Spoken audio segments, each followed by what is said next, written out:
back to everyone. In this video I will guide you how to add loyalty card to Google Wallet on Motorola Moto G47.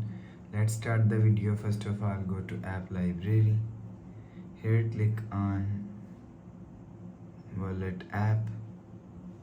After click on wallet app, click on this plus icon. Click on loyalty card.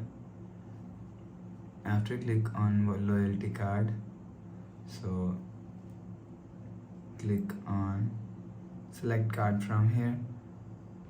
After select card and show barcode and scanner, and click on this option, and you will see add member ID, and click on this tick icon. After click on this tick icon, you will see loyalty card is add. After the process, go back to home screen. Please subscribe for more new latest videos. Thanks for watching.